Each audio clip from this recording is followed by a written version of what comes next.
রাসূলুল্লাহ সাল্লাল্লাহু আলাইহি সাল্লাম নিজেও ডেকে বলতেন তোমরা সাহারীর বরকতের দিকে আসো। অনেকগুলো হাদিস এই ব্যাপারে আছে, কিন্তু ওরা বলতেছে যে না, রাত্রেবেলা ডাকাডাকি করে মানুষকে এভাবে ঘুম নষ্ট করার দরকার নাই।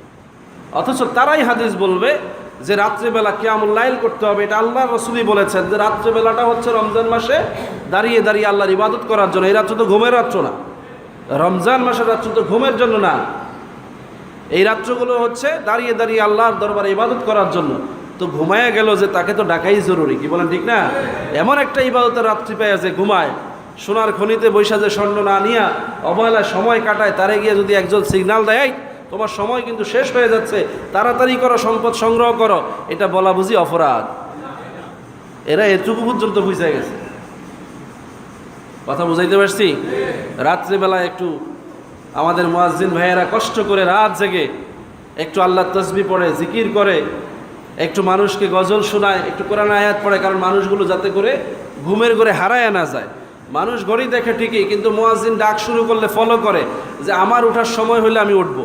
তো মুয়াজ্জিন যদি একবার ডাক দিয়ে বন্ধ করে দিত তাইলে কিন্তু তার দ্বিতীয়বার ঘুম ভাঙতো না। মুয়াজ্জিন যখন 10 মিনিট ধরে ডাকতেছে তখন তার ওই কাঙ্ক্ষিত সময়ে চলে আসছে, উঠে বসছে। সুবহানাল্লাহ। এটাও তার সহ্য হয় না। কারণ কি জানেন? ওই যে গত জুমায় বলেছি, এরা আসলে কেউ না, এরা শয়তানের দালাল। শয়তান ইস্তেফা নিয়েছে, বন্দী হয়েছে সুফিদাতুশ শায়াতিন। আল্লাহ রমজান মাসকে কেন্দ্র করে শয়তান এবং তার বাহিনীকে সাগরের মাঝখানে দ্বীপের মধ্যে বন্দী করে রেখেছে। শয়তান যাওয়ার আগে এদেরকে খেলাফত দিয়ে গেছে, আমাদের বিরুদ্ধে যত কাজ হয় বাধা লাগা। কথা বুঝতেছেন? না হলে বেহুদা এই ধরনের কথাগুলো বলে বলে মানুষের মধ্যে সংশয় সৃষ্টি করা। ওই যে বললাম দাজ্জালের কাজটা কি একটু আগে বলেছি, যে সংশয় সৃষ্টি করা, সন্দেহ সৃষ্টি করে দেখা। এখন অনেক মানুষ ভাবতেছে হ্যাঁ ঠিকই তো, রাত্রিবেলা এইভাবে ডাইকা ডাইকা মানুষের ডিস্টার্ব করা, এটা না করলেই ভালো। নাউজুবিল্লাহ।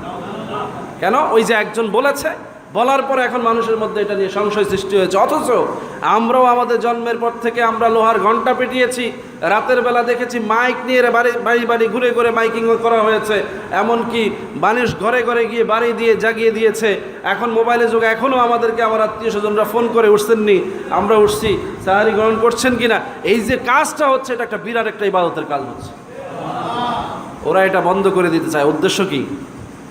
যে মুসলমান সেহরি খেতে পারবে না সে পরের দিন দুর্বল হয়ে যাবে। একদিন ভুল করলে হয়তো রাখতে পারলো, দ্বিতীয় দিন ভুল করলে আর রাখতে পারবে না। যে কারণে সাহারি শেষ রাতে খাওয়ার হুকুম হয়েছে। সাহাবীদের যুগে, রসুলের যুগে আগে এইরকম বিধান ছিল যে কেউ যদি এশার নামাজ পড়ে যদি কিছু না খেয়ে ঘুমিয়ে যেত, তাহলে ওই তখন থেকেই তার রোজা শুরু, রাত্রে আর কিছু খাওয়া যেত না।